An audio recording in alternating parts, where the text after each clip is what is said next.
তো আজ আমি তোমাদের সাথে জিপসির মতো দেখতে এই জংলি ফুলগুলো দিয়ে আর এই গাঁদা ফুল দিয়ে সুন্দর হলদির জুয়েলারি বানিয়ে দেখাবো। তো এটা ওয়ান টাইম ইউজ করার জন্য ভালোই আছে, মানে আমি তো জানি এগুলো কেউ বিয়েতে ইউজ করবে না, তাও তোমরা ফটোশ্যুট বা এমনি ট্রাই করতে চাইলে চাইতেই পারো, খুবই সুন্দর লাগে দেখতে। তো আমি বানানোর পরে পুরো ফাইনাল লুকটা তোমাদের সাথে শেয়ার করবো। আর আমি বুনুকেও পরিয়েছি, সুন্দরই লাগছিল ওকেও। তো ওইটারও ভিডিও পরের দিন আমি শেয়ার করবো বা আজকেই শেয়ার করতে পারি। তো দেখো আজকে আমি জুয়েলারিটা কীভাবে বানাচ্ছি। সবার প্রথমে আমি হলো একটা কার্ডবোর্ডের পিস নিয়েছি, কার্ডবোর্ড তো না, পেপার বলতে পারো, একটু মোটা টাইপের পেপারগুলো নিয়েছিলাম।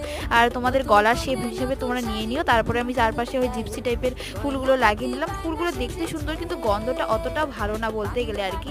আর ফটো তোলার জন্য তো এখন কি করব, জিপসি না পেলে তো এটা দিয়েই কাজ চালাতে হবে। গন্ধটা অতটা ভালো না, কিন্তু দেখতে জিপসি জিপসি টাইপের লাগে ফটোতে আর কি। তো তোমরা দেখো হাতের জন্য বানিয়ে নিয়েছি আংটির সাথে, এটা কি বলে জানি না নামটা। আর হলো টিকি বানিয়েছি, কানের টানের সব বানিয়েছি। সেটটা তোমাদের কেমন লাগলো জানিও। ফুল লুক নিয়ে আসি তাড়াতাড়ি।